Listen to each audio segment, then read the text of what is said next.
Pemirsa, meski Verdi Sambo telah ditetapkan sebagai tersangka, namun hingga kini motif pembunuhan Brigadir Yosua masih belum diungkap. Benarkah ada fakta yang tidak layak diungkap? Lantas apa yang menjamin proses hukum masih dilakukan secara transparan? Berikut liputan tim Delik RCTI.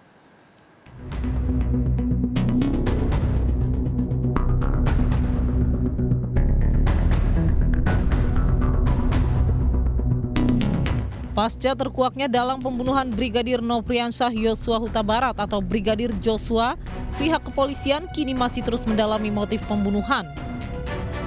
Sebelumnya, kasus pembunuhan Brigadir Yosua diketahui syarat rekayasa. Irjen Verdi Sambo yang telah ditetapkan sebagai tersangka mengaku telah merekayasa bukti dan kronologi pembunuhan. Tak tanggung-tanggung, tercatat dari 56 polisi yang dilaporkan, sebanyak 31 polisi yang telah diperiksa terbukti melakukan pelanggaran kode etik profesi Polri. Diketahui ke-31 polisi terduga pelanggar kode etik berasal dari berbagai divisi, golongan, dan pangkat di kepolisian.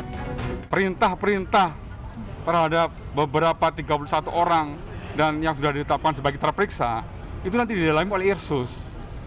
Irsus mendalami sampai sejauh mana perintah FS kepada orang per orang dan perannya. Adanya keterlibatan aparat kepolisian dalam rekayasa kasus kematian Brigadir Yosua dinilai menjadi presiden buruk bagi institusi Polri ke depan. Hal ini akan semakin menurunkan tingkat kepercayaan masyarakat terhadap Polri. Karena itu, Polri diimbau untuk segera melakukan evaluasi besar-besaran di tubuh Polri.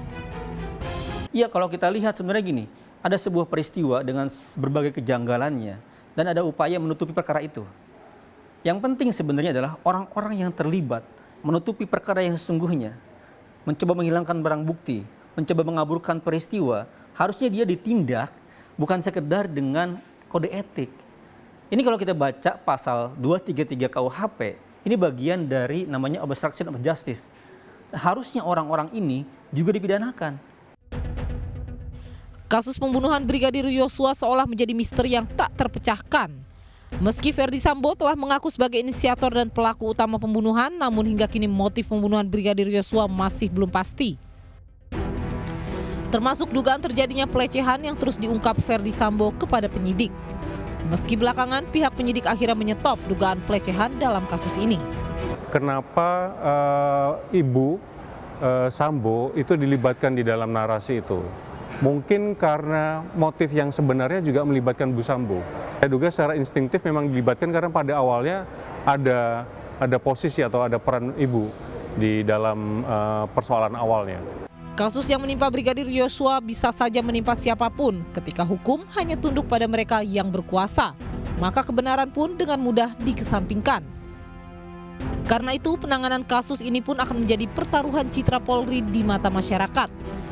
Bagaimana hukum masih belum kehilangan wibawanya di negeri ini.